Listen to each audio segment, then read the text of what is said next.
주와 함께 어디든 가겠다. 오늘 에베네셀의 은총인데요, 에베네셀의 은총, 여기 은총이라는 단어가 나오고 우리가 흔히 더 많이 쓰는 단어는 은혜란 말이죠. 은혜. 에베네셀의 은혜 해도 똑같은 말입니다. 그런데 왜 은총, 은혜라는 말이 있을까?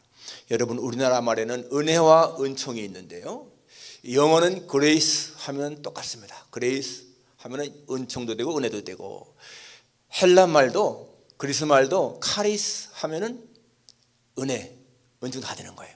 근데 히브리 말은 다릅니다. 히브리 말에 은혜 하면은 헤세드라는 말인데, 은총 하면은 헨이라는 단어입니다. 달라요. 은혜와 은총이 어떻게 다를까? 같은 말 같이 보이지만은요, 은혜라는 말이 폭이 조금 더 넓습니다. 쓰임의 차이가 있습니다. 그래서 은혜라는 말은 하나님이 우리에게 베푸시는 사랑이든지 사람이 사람에게 베푸는 사랑이든지 다 은혜입니다. 그래서 우리는 하나님의 은혜, 부모님의 은혜, 스승님의 은혜 하지 않습니까? 그런데 은총이라는 말은요, 사람에게 잘 적용하네. 부모님의 은총 그런 말 안 씁니다. 부모님의 은혜 그러잖아요. 하나님의 은총, 신의 은총, 여러분에게 신의 은총이 깃들기를, 그런 말 많이 써놨습니까? 은총이라는 말은 하나님이 우리에게 사람에게 베푸는 그런 거예요. 내 영혼이 은총 입어 중한제짐 벗고 보니, 하나님의 은총을 입었다, 하나님의 은혜 입었다는 것입니다. 그래서 이 은혜와 은총은 같은 말이지만은 그러나 쓰임새의 차이가 있다. 그래서 여러분, 부모님의 은총을 입었습니다. 그 틀렸느냐? 틀렸다고 말하기 힘들어요. 그렇게 안 쓰는 것뿐이지. 그러니까 이 말이라고 하는 것은 어떻게 쓰느냐가 중요합니다. 그래서 제가 특별하게 에베네셀의 은총이라고 하는 것은 특별하게 하나님이 베푸시는 은혜를 제가 생각해서 그런 것입니다. 여러분, 정말 교회에서 쓰는 단어 가운데에서 이 은혜라는 말 너무 많이 쓰죠. 사랑, 은혜, 하나님의 사랑과 하나님의 은혜. 정말 하나님의 은혜를 생각할 때마다, 여러분 진짜 하나님의 은혜란 말을 생각할 때마다 가슴에 뭉클한 감동이 있으면요, 정말 그 영혼이 건강한 거예요. 하나님의 은혜라는 말만 들어도 마음에 뭉클함이 있다. 정말 좋은 거죠. 허드슨 테일러 선교사님 잘 알죠? 영국의 유명한 선교사님. 이분이 21살 때에 중국의 선교사로 파송받았습니다. 21살 때에. 그분은 굉장히 부유한 집에서 성장했습니다. 중국에 선교사를 갔는데 한 1년, 2년쯤 지나니까 본부에서 편지가 왔어요. 선교사님, 도무지 선교비를 보낼 수가 없습니다. 아무리 모금을 해도 선교비가 모금이 안 됩니다. 죄송하지만은 그냥 다시 본국으로 돌아오십시오. 그런 내용이었어요. 그 편지를 읽으면서 이 선교사님이 마음이 어찌할 바를 몰랐습니다. 그 먼 나라에, 영국에서부터 여러분 중국까지, 그 당시에 1800년대, 1800, 그때 한 50년대인데요. 그렇게 왔는데 선교도 못하고 돌아가자 생각하니까 너무나 마음이 아픈 거예요. 그냥 남아서 선교하자니 앞이 캄캄합니다. 어떻게 선교 이 생활비 다 봅니까? 그래서 이 선교사님이 기도했습니다. 하나님, 저를 이곳에 보내시니까 하나님 신들을 믿는데 선교부에서 선교비를 보낼 수가 없으니 돌아오라고 합니다. 제가 어찌해야 됩니까? 길 좀 말해 주십시오. 간절히 기도하는데요, 머리에 딱 떠오르는 단어가 두 개가, 에베네셀, 여호와 이레. 오늘 본문에 나오는 이 에베네셀이라는 말과 창세기 22장에 나오는 여호와 이레, 여호와가 준비하신다, 그 말 아니에요? 여호와가 예비하신다. 여기 에베네셀은 하나님이 여기까지 도우셨다, 그 말 아닙니까? 이 선교사님이요, 확신이 생기는 거예요. 여기까지 도우신 하나님이 앞으로의 길을 인도하지 않겠느냐, 앞으로의 길을 준비하지 않겠느냐. 그래서 본부에 편지 씁니다. 선교비를 보낼 수 없다니 정말 유감입니다. 그러나 저는 하나님을 의지하고 여기서 계속 선교 활동을 하겠습니다. 그랬습니다. 그리고는 그때부터 그분은 완전히 중국인이 되기로 결심했습니다. 중국 사람대로 옷을 입고 중국 사람처럼 음식을 먹고 중국 사람 자는 데서 그렇게 잠은 자리에 잠을 자고 모든 걸 똑같이. 그 말을 듣고 저주물로 5만 번 응답받았다는 저주물로 목사님이 40파운드를 보내면서 용기를 줬어요. 젊은이가 그렇게 한다니 정말 대단하십니다. 그 당시에 조지 물러 목사님은 50대였고 지금 이제 허드슨 테일러는 21~23살이었으니까 그렇게 용기를 주었습니다. 그래서 해나가는데요, 여러분 그래도 그렇게 쉽지 않잖아요. 정말 쉽지가 않잖아. 물론 하나님이요 굶주리게 하지 않았어요. 사람을 붙여주고 그랬습니다. 아무튼 간에 그렇게 해나가는 가운데 여러분, 그분은 35살 때에 딸이 죽죠. 그 착한 그레이스가 죽습니다. 그 후 3년 지난 다음에 5살 난 아들 세무엘이 또 병으로 죽습니다. 2월 달에 9월 달에 태어난 지 20일 된 아들이 노멀이 또 죽습니다. 병으로. 13일 지난 후에 아내가요 32살인데 죽습니다. 너무나 참혹한 그런 가운데서도 그분은 끝까지 선교하셨어요. 그리고 중국 내지 선교를 창설했잖아요. 여러분 중국 내지 선교회는 선교 역사에 획을 그은 대단한 선교회입니다. 그 당시만 하더라도 다 교파들이 했습니다. 그분은 초교파적으로. 그리고 그 당시는 다 공부를 해야 선교사를 받아냈습니다. 그분은 공부, 학력 철폐했습니다. 그리고 여자들도 받아들였습니다. 그리고 선교 지사는 반드시 현지에 있어야 한다 그랬습니다. 여러분 그분의 때문에 유럽에요 그 많은 나라들, 영국, 덴마크, 노르웨이, 프랑스 많은 나라 선교사님들이 선교사로 쓰시는 거예요. 대단한 일이지요. 정말 그분은 하나님 앞에 하나님의 인도하심, 그 에베네셀 여호와 이레 그 말 붙들고 그렇게 하신 거예요. 여러분 오늘 본문은 이 사무엘이 블레셋과의 전쟁에서 승리한 후에 돌을 센과 미스바 사이에 세우고 에베네셀이다 했습니다. 이 에베네셀은 도움의 돌, 그 말입니다. 도움의 돌. 그런데 그 뜻은 하나님의 여기까지도 오셨다 그 말이잖아요. 그래서 이렇게 거기다 세워놓고 진짜 이것은 하나의 기념비입니다. 기념비, 승전비라고 볼 수가 있어요. 여러분 지금까지 여러분 살아오시면서 지난날을 돌이켜볼 때 어떻습니까? 기쁜 일도 있었고 정말 가슴 아픈 일도 있었고 슬픈 일, 고통스러운 일 너무나 많지 않습니까?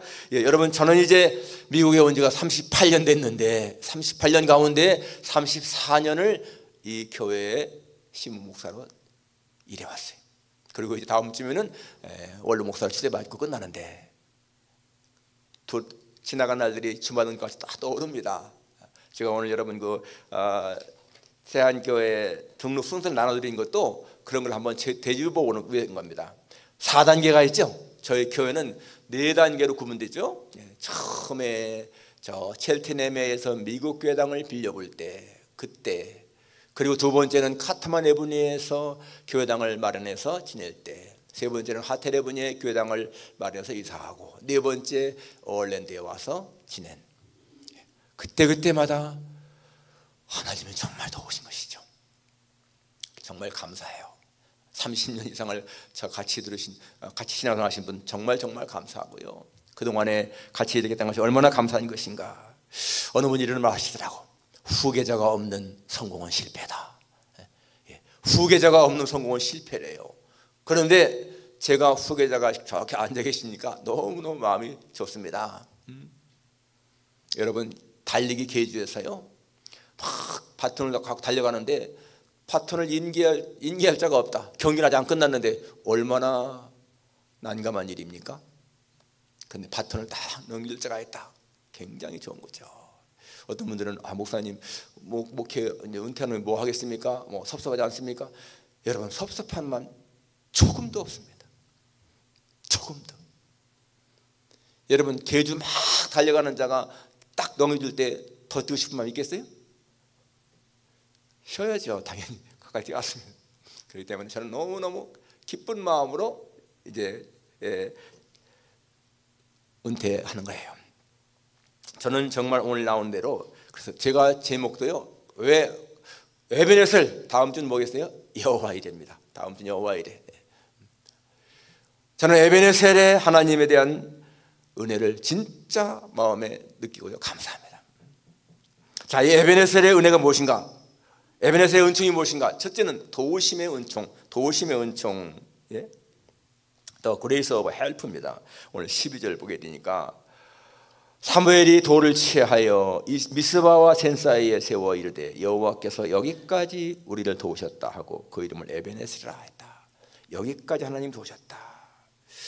여러분 이 상황을 그 앞에서부터 읽었는데요. 지금 블레셋이 쳐들어왔습니다. 쳐들어왔으면 군사를 보내서 막을 방법을 구해야 될 거 아니겠어요? 그런데 여러분 군사가 지금 저기 쳐들어오고 있는데 이 사무엘이 한 일은 백성들로 하여금 미스바로 모이라, 그리고는 우리가 하나님 앞에 회개하자, 금식하면서 회개했습니다. 적은 쳐들어오고 있는데 막을 생각을 하지 않고 금식하고 회개했다. 여러분 이게 군사적으로 볼 때 얼마나 무모한 짓입니까? 그냥 쳐들어오면 다 망하게 죽지 않겠어요? 아니 군사들에게 금식을 하라니 전쟁 중인데.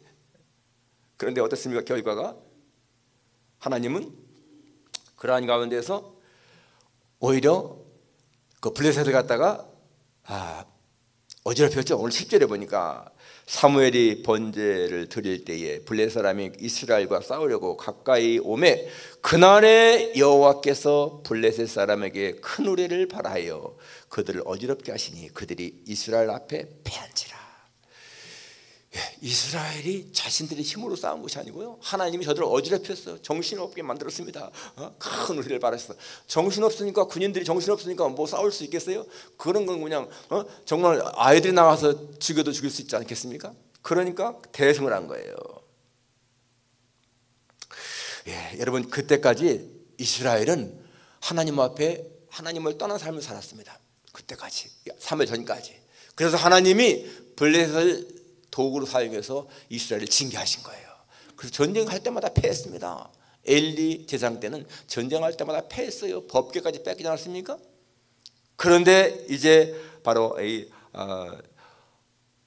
사무엘이 사사가 된 다음부터는 이렇게 달라지는 거예요. 하나님 도우셨다 이 말이죠.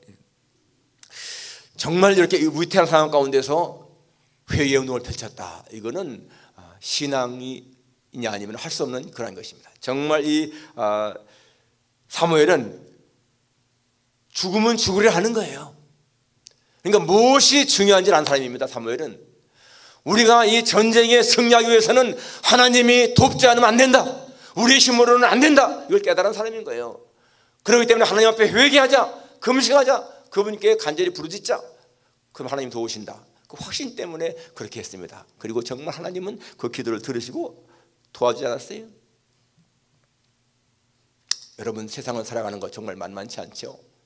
지금도 세상을 살아가면서 왜 이렇게 사는 게 힘든가? 라고 하시는 분들도 있을 거예요. 너무 힘들다. 경제적으로, 건강상으로, 가정적인 문제로 모든 게 참 힘들다. 여러분 우리의 힘으로는 절대로 잘 살 수가 없다는 건 아셔야 돼. 하나님의 도움이 없으면은 절대로 행복할 수 없다. 우리는 확실히 믿어야 됩니다. 저는 그렇게 살고 있습니다. 하나님이 나를 돕지 않으시면 나는 절대로 잘 살 수가 없다. 나는 그 확실히 믿습니다. 그렇기 때문에 하나님 앞에 도움을 간구하는 거예요. 여러분 때때로 사는 게 정말 힘들어서 마음이 답답할 때가 있죠. 그리고 왠지 하나님을 부르고 싶은 마음이 들 때가 있지 않습니까? 하나님 왜 이렇게 사는 게 힘든가요? 그리고 하나님 이름을 생각할 때, 예수님 이름을 생각할 때 왠지 눈물이 글썽거릴 때가 있잖아요. 바로 그때가요 하나님이 부르는 시간입니다. 하나님이 부르는 시간인 거예요.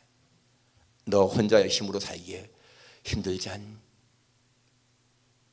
내가 너를 도와주겠다. 그런 때인 거예요. 진짜 여러분 살다가 무엇인가 하나님이 생각날 때, 예수님의 은혜가 생각날 때, 그때는 주 앞에 달려가는 거예요. 아래 토레이 그 유명한 목사님이 그랬잖아요. 저는 젊을 때 집을 뛰쳐나갔는데 어머니가 뛰쳐나간 아들한테, 아들아 내가 살다가 힘들 때는 내 어머니가 섬기는 하나님을 찾아라. 그러면 하나님은 너를 도와주실 것이다. 그러면 집을 뛰쳐나가서 정말 방탕하게 살다가요 정말 모든 게 다 망가져서 자살하려고 하다가 어머니 말을 생각한 거야. 그 어머니의 말씀이 인생의 막다른 골목에 다다르거든 하나님을 찾아라. 그때 그런 무릎을 꿇고 하나님을 찾습니다. 내 어머니가 섬기는 하나님이요, 당신이 살아계시다면 내 이 어려운 환경 속에서 나를 좀 구원해 주십시오. 진짜 하나님은 그 기도를 들으시고 그의 마음에 평강을 주잖아요. 평강. 그는 그 길로 돌아왔습니다. 그리고 회개했습니다. 그리고 그렇게 훌륭한 목사님이 되신 거예요. 우리 모두는 다 어려울 때가 있습니다. 그럴 때 바로 하나님을 찾는 거, 하나님을 부르는 거, 그게 정말 중요한 거예요. 하나님, 내 혼자만의 힘으로는 아무리 애를 써도 살 수가 없습니다. 지난번에 한국에서 그 절도범 붙잡혔잖아요. 절도범 붙잡혔는데 그러더라고요. 그분은 감옥을 벌써 몇 번 들락달락 한 사람이더라고. 아무리 내 힘으로 살려고 해도 안 돼서 그렇게 은행을 털려고 했습니다. 신문 봤죠? 삿가 쓰고 밤에 다 뚫고 들어갔다가 아무것도 못 훔치고 나왔는데 나중에 붙잡혔잖아. 세상을 열심히 내 힘으로 살려고 했는데 살 수가 없더라는 거예요. 그래서 은행을 털려다가 잡혔다. 정말 그런 사람이 예수님을 만났다면 달라졌을 텐데. 기억하십시오, 여러분. 우리의 힘만으로는 절대 살 수가 없습니다. 진짜 하나님에게 도움 청하는 거 중요합니다. 먼저 주님 앞에 하나님, 나의 허물을 용서해 주십시오. 내 죄를 용서해 주십시오. 그리고 주님 앞에 올바르게 살게 해 주십시오. 나를 도와주십시오. 그러한 기도할 때 하나님은 도우신다는 거예요. 두 번째는 회복의 은총입니다. The grace of restoration. 회복의 은총. 오늘 9절에 보게 되면은 사무엘이 젖 먹는 어린 양 하나를 가져다가 온전한 번제를 여호와께 드리고 이스라엘을 위하여 여호와께 부르짖음에 여호와께서 응답하셨다. 여러분, 그러고 나서 하나님이 어떻게 했습니까? 이제는 13절에 보니까 블레 사람들이 굴복하여 다시 이스라엘 지역에 들어오지 못하게 했고, 그 다음에 14절에 블레 사람들이 이스라엘에게서 빼앗겼던 성읍이 에고론부터 가드까지 이스라엘에게 회복되니 이스라엘이 회복되었다. 땅을 다 찾았다. 여러분, 그렇게 회복되는 것의 시작이요, 9절에 나오는 번제 드린 겁니다. 번제. 여러분이 번제 드렸다는 얘기가 뭘까요?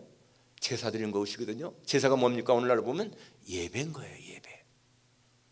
예배가 회복되고 나니까 이렇게 하나님이 그들에게 승리 주셨다라는 것입니다. 바로 그리고 그 증표가 뭔가 하면은 바로 에베네셀인 거예요. 여러분, 여기 지금 이 예배가 회복되니까 전쟁에 이기게 하시고 하나님이 적을 막아주시고 그리고 성읍들을 빼앗겼던 다 다시 찾게 했다. 여러분, 이게 바로 회복의 은혜죠. 한 가정이 예배가 회복되면은 진짜 그 가정은요 변하는 거예요. 하나님 앞에 예배가 올바르게 드려지면은 여러분, 하나님은 그 가정에, 그 교회에 복을 주십니다. 미국의 연구기관들이 연구한 거 발표에 의하면은 매주일 성실하게 예배에 참석하는 사람들은 그렇지 않은 사람들보다 훨씬 더 건강하고 장수하다는 연구 결과 많습니다. 신앙생활을 철저하게 한 사람들은 그렇지 않은 사람보다 훨씬 더 행복하게 살아간다. 그것도 다 연구한 것입니다. 정말 예배를 중시하는 것, 여러분, 이것이요 가정이 잘 되고 교회가 잘 되는 그런 길이라는 거예요. 많은 교회들 보세요, 여러분. 정말 이 지상에 있는 교회들은 다 예수님의 몸인데 그 교회 안에 얼마나 많은 파당이 있습니까? 저는 정말 하나님께 감사한 것 중에 하나가요, 제가 33년 선교했지만 저희 교회에서 여러분 이렇게 파가 있었나요? 한 번도 없었습니다. 이 사람들 한 파, 이 사람 한 파, 하나도 없었어요. 모두가 다 진짜 예수님 안에서 한 마음 품고 살아왔어요. 너무너무 감사해요. 한 사람의 신앙은 그 사람이 예배를 어떻게 드리느냐, 어떻게 대하느냐에 따라서 판가름됩니다. 정말 예배를 중시하는 그러한 신앙이 진짜 신앙인 것을 알 수가 있습니다. 그래서 여러분, 우리는 하나님의 은혜를 갈망하고 사모하는 게 중요한 거예요. 예배 시간을 사모하는 거 정말 중요합니다. 어떤 가정의 부부가 있었는데 이 남편은 집사직분을 받았는데 별로 신앙이 참 별로였어요. 아내는 열심히 다니는데, 근데 이 어떻게든지 이 남편은 교회를 좀 안 가려고 그래. 안 가려고. 어떻게 하면 빠질까? 그러다 한 주일은 아내한테, 여보, 오늘은 말이야 당신은 대표로 교회를 가고 나는 대표로 집을 지키겠다. 그랬습니다. 그래서 아내는 할 수 없이 혼자 간 거예요. 근데 이 남자 집사님이 혼자 집에 있다가는 낮잠을 잤어요. 낮잠을 잠들었는데 꿈에 자기와 자기 아내가 죽어서 천국에 가는 거예요. 천국 문 앞에 딱 달았는데 천사가 이러는 겁니다. 당신들 부부지요? 예, 부부입니다. 드디어 천국에 왔구나. 천사가 이러는 거야. 그러면 대표로 아내만 들어가시고 남편은 다른 데 가세요. 대표로 아내만 들어가라는 거야. 소설하게 깼습니다. 여러분, 그리고 나서 이 집사님이요 진짜 깨달은 거예요. 야, 천국의 문 앞에서 대표로 아내만 들어가고 자기는 떨어졌다 생각하니까 너무너무 불안한 거예요. 그리고 진짜 깨달았습니다. 하나님이 꿈을 주시면서 깨닫게 했죠. 그래서 열심히 교회 다니겠다. 그 다음부터는 교회 나갔는데 예배가 재미있는 거야. 예배가 기쁨이 있어요. 그렇게 아주 열심히 신앙생활했다는 것입니다. 회복의 은총, 회복의 은총. 여러분, 정말 예배가요 왠지 지루하고 재미없다 생각되시는 분들은 영적으로 조금 문제가 있는 거예요. 회복돼야 됩니다. 회복. 예배를 나올 때마다 즐거움이 있다는 거, 이게 건강한 영혼이거든요. 건강한 영혼. 마지막 세 번째는 평화의 은총입니다. 평화의 은총. 14절에 보니까 마지막에 이스라엘이 그 사방지역을 블레 사람들의 손에서 도로 찾았고 또 이스라엘과 아모리 사람 사이에 평화가 있었더라. 에베네셀 이후에 평화가 있었죠. 또 15절부터 사무엘이 한 달 동안에 이스라엘을 다스렸을 때 해마다 베델과 길갈과 미스바로 순회하여 그 모든 곳에서 이스라엘을 다스렸고, 보면은 사무엘이 다스린 동안은 평화가 있어요. 전쟁이 없었습니다. 에베네셀 이전에는 엘리가 다스렸는데, 여러분, 이 엘리는 하나님을 경외할 줄 모르는 사람이에요. 교회의 지도자라 할지라도 하나님을 경외하는 자가 있다는 것입니다. 오늘도 마찬가지입니다. 그런데 이 사무엘은 하나님을 경외하는 사람이었습니다. 그래서 여러분, 정말 이 이스라엘인 그 사무엘 시대는 너무나 평안한 시대를 지나간 거예요. 에베네셀의 은혜 뭡니까? 평안의, 평화의 은총이다. 욥기서 22장 22절에 보니까 너는 하나님과 화목하고 평안하라. 그리하면 복이 내게 임하리라. 여러분, 하나님과 화목하고 평안하게 되면 복이 임한다. 하나님과 화목하게 되면 원수도 다 좋아진다는 거예요. 여러분, 얼마나 이 평화가 중요합니까? 그러니까 먼저 중요한 것은 뭡니까? 하나님과 먼저 평화를 이루어야 돼. 여러분, 마음에 확실하게 한번 질문해 보세요. 나는 하나님과 지금 평안한 관계인가? 하나님과 관계가 정말 좋은 관계인가? 아니면 왠지 좀 서먹한 관계인가? 하나님과 친밀성이 없다면 불행한 겁니다. 하나님과는 정말 친밀해야 돼. 아버지, 아버지 하면서 뭐든지 간청할 수 있어야 돼. 그분은 우리 아버지잖아요. 친밀하게. 자식이 아버지, 아버지 따르는 자하고 아버지를 멀리하는 자하고는 다른 거예요.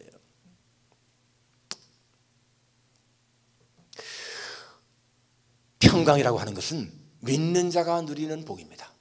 평화라고 하는 것은요, 예수님을 잘 믿는 자가 누리는 복입니다. 예수님 말씀했습니다. 성경 말씀했습니다. 내가 평안을 너에게 끼친다. 평안을 끼친다. 예수님 말씀했죠. 또 아무것도 염려하지 말고 오직 모든 일에 기도와 간구로 너희 구할 것을 감사함으로 하나님께 아뢰라. 그리하면 모든 지각에 뛰어난 하나님의 평강이 그리스도 예수 안에서 너희 마음과 생각을 지키시리라. 하나님의 평강이 너를 지킨다. 평화. 정말 여러분, 세상을 살아가면서 평강을 누리는 것만큼 행복한 일이 어디 있어요? 예수 믿는 사람들이 마음에 평화가 없다, 절대로 행복한 것이 아닙니다. 다윗은 이렇게 말했습니다. 여호와 내 편이시라. 내가 두려워하지 아니하리니 사람이 내게 어찌하겠는가. 얼마나 담대한 말입니까? 천만인이 나를 애워서 친친다 할지라도 나는 두려워하지 아니하겠다. 다윗의 고백입니다. 사랑하는 성도 여러분, 여기까지 오늘까지 도우신 하나님의 은혜 생각하면 감사하지 않습니까? 저는 감사합니다. 정말 감사합니다. 사무엘은 땅에다가 돌을 세우고 에베네스라고 했는데, 우리는 땅에 세울 것이 아니고 우리 마음판에 에베네스라고 확실하게 새깁시다. 저는 마음판에 새긴 글씨가 에베네셀만이 아닙니다. 저는 세 가지 단단하게 새겨 놓았습니다. 에베네셀, 임마누엘, 여호와 이레. 저는 이 세 가지가 마음판에 새겨져 있습니다. 에베네셀, 여기까지 오신 하나님. 임마누엘, 지금도 함께 하시는 하나님. 여호와 이레, 앞으로도 나의 모든 일을 예비하시고 준비하시는 하나님. 그렇기 때문에 제가 누누이 말씀하지만은 세상을 살아가는데 두려움이 없습니다. 무엇이든지 부족함이 없습니다. 하나님의 공급하심이 너무나 크기 때문에 그렇습니다. 내 안에 성령이 있다는 확신 때문에 나는 정말 감사합니다. 저는 하나님 앞에 내가 내세울 만한 큰일 했다 그런 것은 없습니다. 그러나 하나님이 내게 맡기신 달란트를 나는 성실하게 수행했습니다 라고 주님 앞에 고백할 수 있어요. 성실하게 깨부리지 않고 내가 해야 할 일을, 주님, 제 능력 한계에서는 최선을 다했습니다. 나는 그렇게 고백할 수는 있어. 눈에 보이는 큰 업적은 없다 할지라도 하나님 앞에, 하나님, 내게 맡기신 약물들에서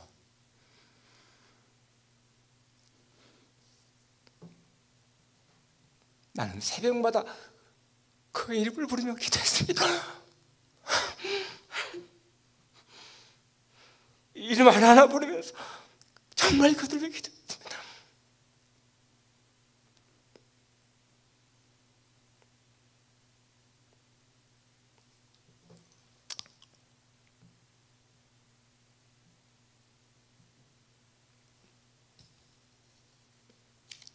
여러분들의 이름을 부를 때 나는 행복했고요, 감사했어요. 에베네셀은 저에게 정말 귀한 은혜입니다. 특히 정말 30년 이상을 저와 같이 신앙생활 하신 우리 김창수 장로님, 민성식 장님 가족들, 그 후에 우리 안상익 장로님, 우리 안주환 장로님, 너무너무 감사해요. 제가 생각해봐도 여러분 30년 이상을 한 목사의 설교를 들으면 어떨까? 제가 평신도라도 힘들 것 같은데 그래도 그렇게 다 한 것이 너무너무 감사해요. 우리 진짜 하나님의 은혜, 에베네셀의 은혜 기억하면서 여러분 앞으로도 늘 하나님의 은혜 감사하다라는 그런 마음으로 살아가는 여러분과 제가 되기를 주님의 이름으로 축원합니다. 기도하겠습니다. 하나님 아버지,